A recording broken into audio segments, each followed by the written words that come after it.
Good practices in Philippine Multigrade Schools. These case studies of Philippine Multigrade Schools conducted in 2018 were part of the review of the Multigrade Program in Philippine Education under the project Technical Support to Multigrade Program in Philippine Education. The project is the first to be undertaken under a tripartite agreement among the Department of Education, UNICEF, and SEAMEO INNOTECH. The case studies of good practices in Philippine multigrade schools aim to look into how multigrade schools in diverse learning environments are able to deliver quality education to disadvantaged learners. We used classroom observations and focus group discussions to validate the effectiveness of the multigrade program in Philippine education as a delivery modality of primary education and to gather detailed evidence of accomplishments, innovations, and good practices of selected well-performing multigrade schools benchmarked with DepEd standards. Here are the good practices we witnessed in the field. Number 1. Use of Indigenous people's education support infrastructure. Pulian Elementary School, Ifugao. Pulian Elementary School is an upland pure multigrade school in Lagawe, Ifugao that serves 47 learners belonging to the Ayangan Ifugao Indigenous people. The school is outfitted with what it calls a multi-learning center, with a reading corner, a computer room courtesy of the DepEd computerization program, laboratory, and a mini museum. Students come here during their free time or use these facilities during class to maximize learning and enjoy their lessons. Ayangan costumes, practices, and symbols used during rituals are exhibited at the mini museum to promote Ifugao heritage and cultural awareness among students. The Council of Elders are always being invited to classes to share Ayangan folklore with the students. This teaches students to respect their ethnicity and be proud of their heritage. In this way, Indigenous people's education is integrated in the multigrade education curriculum. But despite having these facilities, the school still had to work with the resources available to them to contextualize these resources and address the needs of their learners. The teachers showed creativity in localizing teaching materials through visual aids that depict their intangible heritage, including songs and poems in the mother tongue to explain concepts in various subjects. One teacher mentioned that she applies interactive learning through board work for group activities in science. Another kind of innovation evident in the classroom was the use of teacher-made Indigenous learning materials, like wooden blocks and other real objects. The contextualized alphabet in Ayangan language was also noticeable inside the kinder, grade 1, and grade 2 classrooms. The teachers also reported that they have been using reading materials donated by UNICEF. They found these materials effective in improving reading comprehension among pupils as they were designed developmentally according to students' abilities. Aside from using educational videos, they prepare appropriate learner materials using manila paper or colored paper to enhance the pupils' understanding of the lessons. Number 2. Use of diverse instructional strategies. Lopero Elementary School, Zamboanga del Norte. Lopero Elementary School is a full-fledged multigrade school which has been supported by the Coca-Cola Foundation's Little Red Schoolhouse program since 1997. Through unique classroom structures, the pupil's environment is organized to promote effective learning. The seating arrangement of pupils allows for mobility and convenience during classroom activities that involve approaches like whole class teaching, subject integration, peer learning, and groupings. Seating is arranged by grade level in a back-to-back setup with 2 blackboards facing opposite sides used by each grade level. There was evidence of orderliness and system in organizing class activities such as role-playing, individual tasks, board work, paperwork, and group presentations. The teacher gave clear instructions for all the activities and made sure everyone understood them. She encouraged the pupils to participate during class discussions by asking critical questions. The teacher monitored the pupils' outputs, kept on praising the pupils for giving the correct answers, and ended the day's lesson by giving homework. Lopero Elementary School uses diverse instructional strategies aligned with the K-12 curriculum and based on pupils' needs. Teacher in charge Emily Oga proudly shared that the teachers of Lopero implemented several multi-grade teaching strategies that enable them to address the needs of each pupil according to their age, interests, capacities, and capabilities. These strategies include subject grouping. Ms. Oga said that to finish their daily lessons, teachers usually go beyond the allotted 60-minute contact time for each subject. To meet all the required competencies of the K-12 curriculum, the school adopts subject grouping. Monday, Wednesday, and Friday are for science and ESP, while Tuesday and Thursday are for English, math, and other subjects. Explicit teaching. The teacher mentioned that one of the most effective teaching practices at Lopero Elementary School is explicit teaching in the form of guided practice, drills, reviews, motivation, and model teaching. They find explicit teaching effective in teaching mathematics using the teacher's guide from DepEd's Learning Resources portal, student worksheets, and other teacher-made learning materials. For the lower grades, the challenge lies in the use of mother tongue in explaining math concepts. With a teacher's guide in English and student worksheet in Bisaya, the teacher translates the lessons in the language that would be most understood. Model teaching and scaffolding. Model teaching in Lopero Elementary School involves presenting examples while students listen and discuss the sample topic that is similar to the activity that the students and the teacher will do together. Once the concept is mastered by the students, the teacher gradually assumes the role of facilitator and allows the students to work independently. IP education integration. Another strategy is the integration of Indigenous peoples' core values and culture in the lesson. The multigrade coordinator of Zamboanga del Norte mentioned that to promote Indigenous peoples' education, the division encouraged the multigrade teachers to integrate the core values and cultural practices of the Indigenous people in their lesson plans. One example is integrating Indigenous organic rice farming practices in teaching science. Multigrade teachers tap the elders from the Subanen tribe to share about their values, culture, and traditional practices in class as appropriate for the day's lesson. Number 3. Effective use of information and communication technology in multigrade instructional delivery. Pangil Elementary School, Ilocos Norte. In Pangil Elementary School, teachers cited the benefits of using ICT in their lessons. They were able to download multigrade materials suited to their lessons from DepEd's Learning Resources portal and access additional information about their lesson using the Rachel Pi gadget provided by the division. Instead of spending 2 to 3 hours making visual aids, all they needed was a few minutes to search and download appropriate materials for the lesson objectives. This lets them devote more time teaching the subject. The teachers said that using ICT created more fun and enjoyable learning experiences for the pupils. It also encouraged pupils to actively participate in class discussions such that knowledge retention and pupils' interest in the subject matter increased. The multigrade teachers used PowerPoint presentations of the lesson content and activities. The presentation was uploaded to a TV screen during class discussion, which makes the pupils excited about the lesson.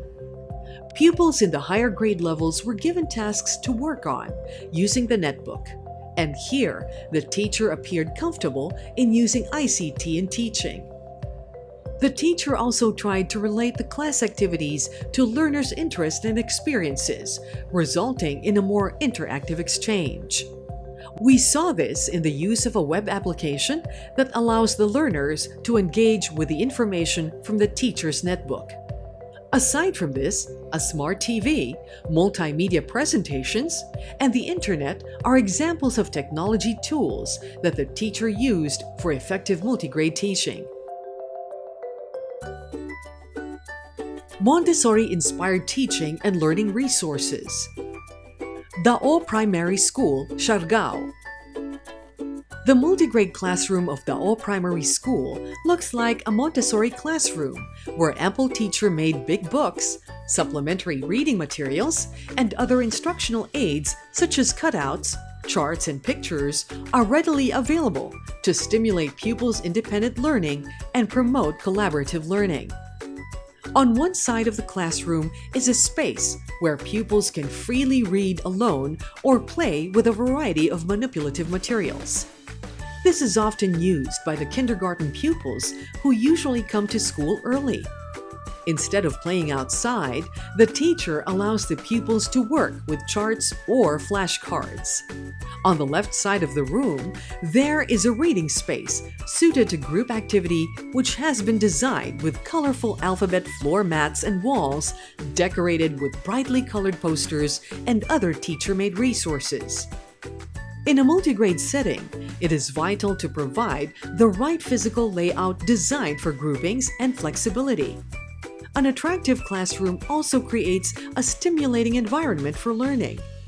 In Dao Primary School, it has inspired pupils to actively engage in class activities and discussions.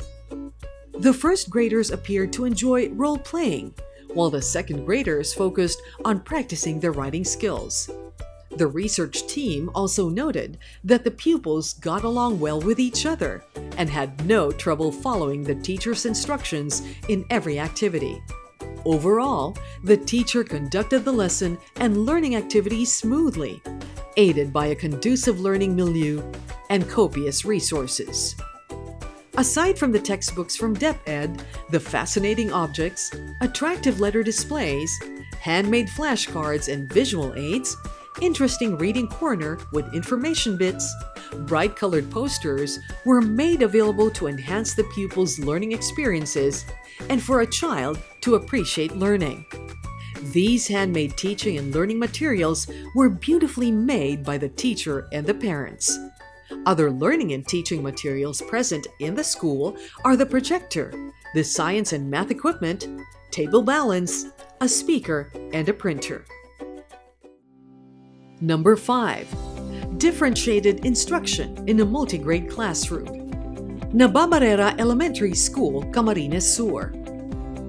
The multigrade teachers of Nababarera Elementary School are notable for their positive outlook and passion for teaching. Two teachers shared that during their first few weeks as new multigrade teachers, handling combination or multigrade classes was extremely challenging. They constantly looked for professional development opportunities and sought technical assistance from multigrade experts in the district and division offices. This is how they learned the craft on the job with the right perspective. They realized that they can teach combination or multigrade classes using differentiated instructional strategies and witness positive results at the same time. In the combined kindergarten, Grades 1 and 2 multigrade class in Nababarera Elementary School, teacher Lilibeth Babol demonstrated effective multigrade teaching strategies centered on differentiated instruction. The small combination class size of around 12 pupils made it easy to manage the activities for the day. She started the day's lesson through a motivational song using their mother tongue. With the first grade readers facing one side of the room, reminders were given on how to properly listen as they were left to view a video titled Si Buboy at ang Masipag na Bubuyog from a laptop. The first graders knew how to operate the laptop by themselves, so they were able to watch the video twice while waiting for further instructions from the teacher. This activity allowed Miss Babol to introduce to the second graders a new lesson on the different parts of the school. Using a chart and singing a rap song called Eskwelahan, the teacher modeled how to read each line in rinconada before the whole class oral recitation. After singing the rap song as a springboard for the grade 2 lesson, they discussed the message of the song and an individual activity asking pupils to identify and describe the different parts of the school was given as seat work. Meanwhile, the teacher went back to the first graders to discuss the story from the video and connected it to the pupils' lives. The pupils were then tuned in to the story for the day, called Si Ingolok at ang Planetang Pakaskas. Motivation was done through word associations with the title, after which Miss Babol read the story as she flashed the pages of the big book. After this, an individual seat work was given to the first graders before the explicit instruction on superlative and comparative forms of adjectives in the mother tongue was done with the second graders. Charts, graphic organizers, and pictures were used in the lesson, and tasks were done in groups or pairs. Waiting activities were also evident as the first graders read the big books of their choice. Such self-directed learning is important in multigrade settings to make pupils productive on their own. In sum, Ms. Babol was able to balance both independent and cooperative learning among the pupils using diverse instructional technologies and differentiated activities according to grade level. Also, peer groupings and lesson content were suitable to pupils' varying abilities. The carefully planned activities and strategic management of grade levels clearly assisted in achieving the target learning competencies for the day. In the focus group discussion, the teachers said that their good practices revolve around the following: well-established class routines, good time management, instruction that varies at the level of the pupils aided by baseline data, positive outlook and resourcefulness of teachers, and teamwork among teachers. Number 6. Traditional, non-traditional, and innovative learning assessment approaches. Ginadyongan Elementary School, Leyte. The multigrade teachers of Ginadyongan Elementary School used varied assessment activities per grade level to enhance their pupils' content mastery. They said they used paper and pencil type quiz, standardized test, worksheets for seat work, assignment, project output, board work, and group work as examples of traditional type of assessment. Among the alternative assessment methods they applied were actual performance or demonstration, portfolio assessment, teacher observation, teacher checklist, and analysis of pupils' outputs. Some of the innovative assessment approaches considered as good practice by the school were the use of peer-to-peer feedback, where one grade level assesses the lower level, and the use of rubrics for group presentation and games using local materials. During the classroom observation, both multigrade teachers used varied assessment activities per grade level to enhance their content mastery. For teacher Susana, who handles grades 1 and 2, individual recitation was usually done every morning to develop the pupils' reading skills. She gave the pupils the opportunity to recite as a group and explain how they came up with the correct answer. On the other hand, teacher Susan, who handles grade 5 and 6, had integrated fun games in her lessons and conducted more group activities where pupils were trained on the values of teamwork in order to present a good output. Evening home visits as enrichment activity. One of the seasoned teachers of Ginadyongan Elementary School is a local resident and a pioneer teacher of the school. Though all school teachers were reported to exhibit a high level of commitment to teaching, those who live within the community show more concern to improve pupils' performance through monitoring, giving remedial and enrichment activities, and extending hours in the afternoon to teach even the pupils' parents on proper pronunciation so they can help their children when reading at home. Teacher Susanna shared that she conducted daily synchronized reading lessons for her grades 1 and 2 pupils from 1 o'clock to 1:30 in the afternoon to improve their reading and comprehension skills. She was tagged as an advocacy expert in reading because she implemented a policy that no child can be promoted to the next level unless he or she is able to read at the end of the school year before being promoted to grade 2. Teacher Susanna usually goes around the community in the evening to check if pupils are practicing their reading skills. The next day in class, she would call the attention of pupils who didn't practice reading at home. Teacher Susanna was known as the pillar of education at Ginadyongan Elementary School because all children went through her tutelage in grades 1 and 2. Number 7. Effective instructional leadership from the school's division. Ewon Elementary School, Bohol. Ewon Elementary School described its instructional leadership as visionary and always looking for something better that would benefit the schools. The school's division of Bohol has a technical working group for the Multigrade Program, composed of 6 public schools district supervisors, 5 school principals, and 1 division education program supervisor.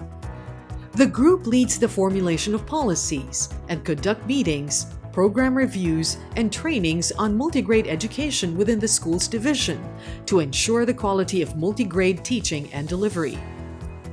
The technical working group was instrumental in conducting critical activities, like coming up with a division multigrade daily lesson logs and multigrade daily lesson plans, even before the central office's efforts to develop the Teach-Learn package. Ewon Elementary School recognizes the usefulness and relevance of the resources developed, especially when these were used in conjunction with the central office versions. Considering that Bohol Schools Division has 290 multigrade schools, such initiative highlights the importance that it accords multigrade teaching. The Bohol Schools Division also organizes capacity-building activities for multigrade schools under its jurisdiction. In 2017, the Schools Division held a number of training workshops for district supervisors, head teachers, and teachers handling multigrade program. The previous head teacher was also able to join the training workshop on budget of work for multigrade teaching and enhancement training on differentiated instruction. Number 8. Inspiring multigrade learners to dream big. San Juan Elementary School, Oriental Mindoro. San Juan Elementary School is a complete multigrade school in the district of Bulalakaw, Oriental Mindoro. It employs 1 locally funded kindergarten teacher and 3 permanent teachers handling combination classes. Despite the current state of the school and the challenges they face every day, all teachers believe that an effective multigrade teacher should nurture passion and determination as they go through their daily tasks. During the focus group discussion, all multigrade teachers shared that they challenge their learners to dream big. They shared stories of perseverance of their graduates to motivate their current students to attend school regularly and study well. Their students' eagerness to go to school despite the distance from their homes also inspire these multigrade teachers to give their best as they teach. They inspire their students to dream beyond selling charcoal, which is a common livelihood in the community. One of the teachers said joy is their reward when their students say that they aspire to become teachers one day. While the challenges of these teachers define their multigrade experience, these challenges also push them to exemplify good teaching practices. Given their circumstances, it's not quite easy to be in the best spirits to come to school and teach with passion, but they do. Inclusion of all learners of all backgrounds is evident in the practices of the school. No wonder the collaborative efforts of the school, the community, and the local government in multigrade instruction delivery are gradually paying off. San Juan Elementary School currently boasts a number of graduates with college diplomas and living in better economic circumstances. Teacher Michelle Tamboong is one of them, now a multigrade teacher of San Juan Elementary School handling grades 3 and 4. Number 9. Contextualized teaching and learning. Arawane Elementary School, Samar. In an island community as small as Arawane in Daram, Samar, Arawane Elementary School, a pure multigrade school, serves the village in multitudes of ways. It educates their children, and in times of calamity, it becomes a refuge for evacuees. It has also become a clinic and a community meeting place. All community gatherings are held within the vicinity of the school. These experiences fostered a feeling of ownership from the community. It is in the same vein that the school prefers to hire teachers from the locality. As observed by the Samar School's Division Multigrade Coordinator, the performance of students increased when their teachers come from within the community. He reported that a teacher who hails from the same community evidently shows a deeper commitment to serve and improve the multigrade school. One teacher even paid for improvements of wall murals in her classroom, sports equipment, and training fees of the school's athletes. The Arawane Elementary School teachers said they wanted to dedicate the remainder of their service to the school, rather than transfer to schools in richer municipalities. Contextualized learning resources and instructional delivery. Various contextualization approaches were employed by the teachers. For one, they effectively used local resources to augment the needed learning materials to ensure a more experiential learning. The socioeconomic and environmental background of the community is strongly evident in their contextualized materials. These quality instructional materials trace back to the long experience of these teachers in using the guidelines of contextualization and the trainings they have attended, like the Multigrade Summer Program of DepEd Bureau of Learning Delivery. In the art class under MAPE of Miss Jenny Isanan, the pupils were asked to mold human shapes out of clay. Their models had to have a torso, a head, and 4 limbs. Instead of buying modeling clay from stores, Miss Isanan brought a basin of moist soil from the schoolyard. She then gave the pupils 2 handfuls each for their clay work. The use of soil in the art class activity is an example of how localization helps in hands-on learning of pupils by substituting materials prescribed by the budget of work with those that can be sourced locally. This also relieved the pupils from the costs of commercial materials for school activities. Miss Isanan was also adept in localizing stories and concepts that help pupils better understand the lesson, as shown in her mother tongue subject, integrated with disaster risk reduction. She shared self-made stories about common environmental problems in their community, such as typhoons and tidal waves. Pictures of the effects of typhoons the pupils were familiar with were also shown. She used these stories in the reading comprehension exercises for her grades 1 and 2 class. A master teacher from the school district also wrote a storybook called Riches of Daram with the help of the district supervisor. The storybook is an anthology of folklore, myths, and other oral literature indigenous to the town of Daram. Number 10. Open door policy between school and parents. Katipunan Elementary School, Siargao. As reported in the School Improvement Plan and as validated by the school head, Katipunan Elementary School greatly valued parental support and recognized the importance of their role in pupils' learning. The school has an open door policy to talk to parents and establish a harmonious relationship with them as a foundation for developing school, home, and community partnership. The Parent-Teacher Association was actively engaged in school affairs and shared responsibility for developing their children as lifelong learners. Parents would come to school to help clean and improve the classrooms and school surroundings every first Friday of the month. They would visit the school and volunteer to help the teachers in any kind of tasks. The landscaping project was a concrete proof of the parents' willingness to lend their hands without expecting anything in return. Even parents working abroad were able to help the school through cash donations. The school head, Archie Rosilio, proudly commended the participation of parents in different school programs, such as Brigada Escuela, tree planting, annual PTCA assembly, and the town's Founding Day celebration. Most parents also participated during annual celebrations of the Nutrition Month, Linggo ng Wika, and Arts Month. Other co-curricular activities were joined by parents whose child represented the school in athletic meet activities, Boy Scout and Girl Scout activities, District Math Fair, and Science Fair. Aside from their quarterly meetings, the PTA also held meetings at the residence of officers when important school issues needed to be discussed. Other parents said that they were happy with their children's academic and extracurricular achievements in school.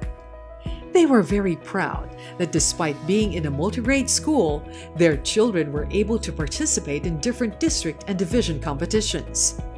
A teacher said that Katipunan Elementary School and the parents felt proud every time their pupils bring home medals and plaques of recognition. Number 11.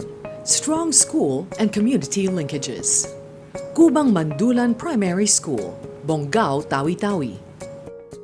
Cubang Mandulan Primary School, situated along the low-lying hills of Barangay Mandulan, Bongao, Tawi-Tawi, proved to have strong community linkages and parental support since it was founded as an annex school in 2014.